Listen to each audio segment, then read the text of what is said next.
Assalamualaikum warahmatullahi wabarakatuh.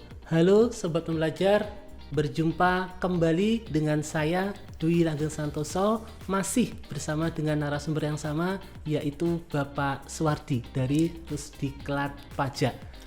Pada video sebelumnya kita membahas terkait dengan aturan-aturan umum yang diatur dalam PMK 72 tahun 2023. Pada kesempatan kali ini kita akan fokus membahas terkait beberapa isu atau pertanyaan yang sering menjadi FAQ dalam kegiatan penyuluhan seperti itu. Nah, apa ini Sobat Pembelajar? Yang pertama adalah terkait dengan penyusutan mesin untuk industri tembakau. Nah, menariknya di sini adalah bahwa dalam aturan yang lama bahwa mesin untuk industri tembakau ini tidak atau belum diatur. Nah, sedangkan melalui PMK 72 pada lampirannya ternyata ada pengaturan khusus seperti itu. Nah, baik, langsung saja kepada Pak Suwardi. Nah, bagaimana Pak terkait dengan mesin industri tembakau ini dalam konteks PMK 72, Pak?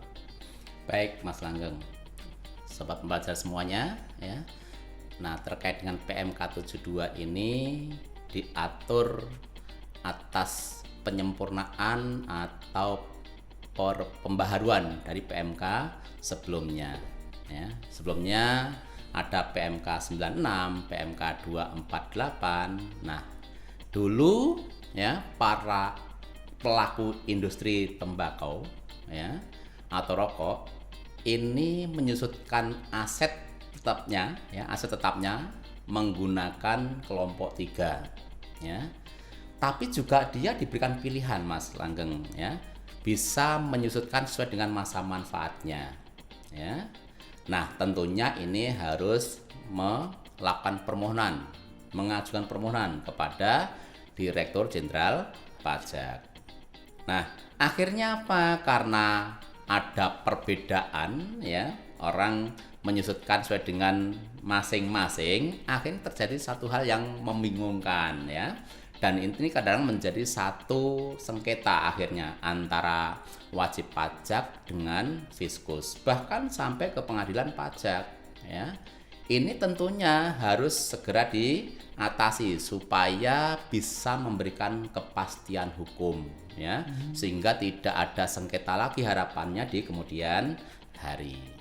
Ya, maka di sini di aturan PMK 72 ini terkait dengan industri rokok atau industri tembakau atas aset tetap berwujudnya maupun organisasinya dikelompokkan dalam ya atau digolongkan dalam kelompok 2 yang punya masa manfaat adalah 8 tahun. Gitu, Mas Langgeng.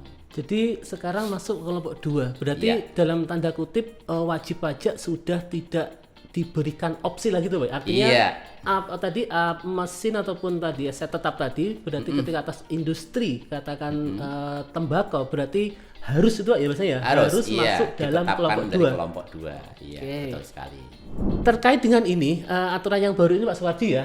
Apakah wajib pajak tidak dirugikan, Pak? Misalnya selama ini kan mereka mau katakan menggunakan kelompok 3 sesuai dengan masa manfaatnya. Sedangkan sekarang harus nih beralih menjadi ataupun beralih ke kelompok 2, Pak. Ya, baik Mas Langgeng dan sobat pembelajar semuanya. Suatu ketentuan aturan itu diterbitkan ya seminimal mungkin ya mengurangi kerugian ya, jangan sampai membuat ruginya wajib pajak. Nah, tentunya dari kelompok 3 menjadi kelompok 2 ini otomatis ya nilai penyusutan menjadi lebih besar. Sehingga apa? Nanti karena nilai penyusutan semakin besar, maka imbasnya adalah pengaruhnya adalah penghasilan neto menjadi lebih kecil. Sehingga apa? Pajak yang dibayar juga menjadi lebih kecil. Tidak ada yang dirugikan, Mas Langgeng. Gitu.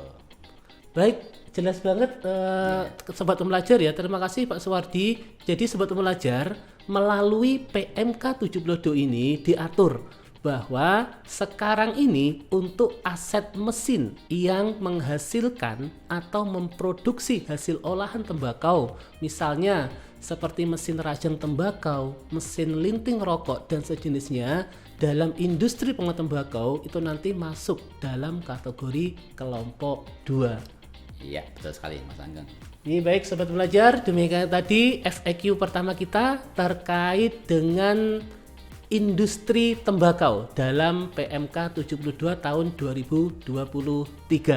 Semoga bermanfaat dan jangan lupa ikuti diskusi-diskusi menarik selanjutnya. Saya Dwi Langgeng Santoso. Saya Suwardi. Assalamualaikum warahmatullahi wabarakatuh. Pajak kuat Indonesia Maju.